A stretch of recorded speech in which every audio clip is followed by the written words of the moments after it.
प्रदेश में सरकारी स्कूल एक बार फिर से खुल चुके हैं और सत्र 2023 और 24 के दाखिले शुरू हो गए हैं। इसी संदर्भ में आज हम पहुंचे हैं कोटखाई क्षेत्र की राजकीय उच्च पाठशाला बखोल में।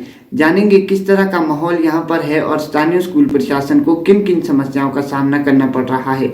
देखिए इस खास रिपोर्ट में।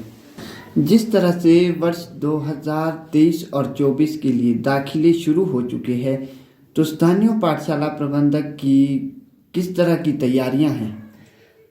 सर, आज तो हमारे स्कूल का पहला दिन है। बहुत दिनों के बाद हमारा स्कूल खुला है। तो 31 दिसंबर को जब 6th, 7th, 8th क्लास का रिजल्ट डिक्लेयर हुआ था, तो बहुत सारे पेरेंट्स यहाँ पर आए थे।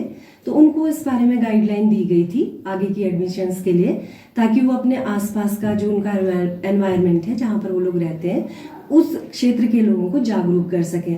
और मेरा जो अध्यापक वर्ग है, ये सभी लोग लोकल यहीं से बिलोंग करते हैं। तो ये लोग भी अपने आसपास लोगों को अवेयर करते रहते हैं, क्योंकि सरकार के द्वारा जितनी भी मूलभूत सुविधाएं स्कूलों को प्रदान की जा रही हैं, वो बहुत अच्छी हैं।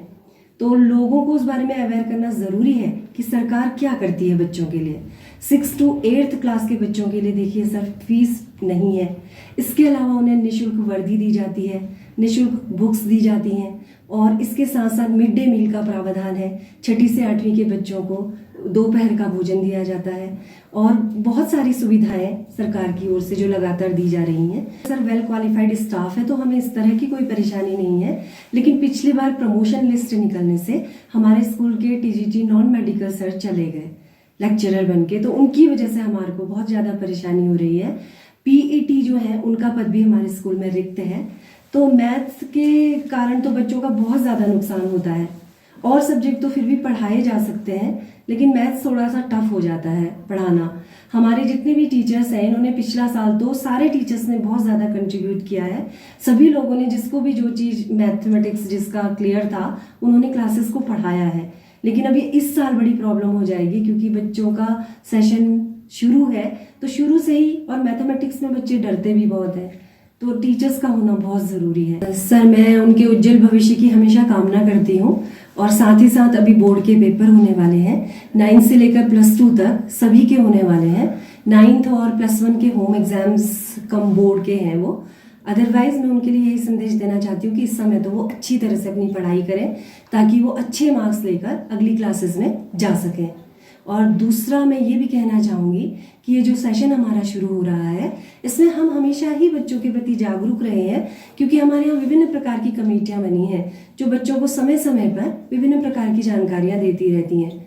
तो आजकल जिस तरह मोबाइल का बहुत ज़्यादा प्रचलन है और बच्चे नशे की ओर ज़्यादा अपना ध्यान डाइवर्ट कर रहे हैं, तो उससे हमें उनको बचाना है।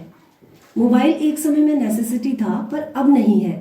तो हम चाहते हैं कि बच्चे मोबाइल से थोड़ा दूर रहें और नशे की प्रवृत्ति भी उनके अंदर कम से कम हो, ताकि उनका भविष्य उज्जवल हो। ये थी राजकीय उच्च पाठशाला बखोल की मुख्य अध्यापिका सीमा जोशी जी, जिन्होंने हमें बताया है कि स्थानीय लोगों को सरकारी स्कूलों में सरकार की ओर से मिलने वाली निःशुल्क सेवाओं और अन्य सुविधाओं से अवगत करवाया जा रहा है। साथ ही उन्होंने स्कूल में 2 अध्यापकों के पद रिक्त होने की बात बताई है और प्रशासन से विनती की है कि जल्द से जल्द इन रिक्त पदों को भरा जाए। उन्होंने छात्रों के उज्जवल भविष्य के लिए उन्हें शुभकामनाएं दी है। हिमाचल दर्पण लाइव टीवी के लिए मैं मनीष चौहान, कोटखाई से।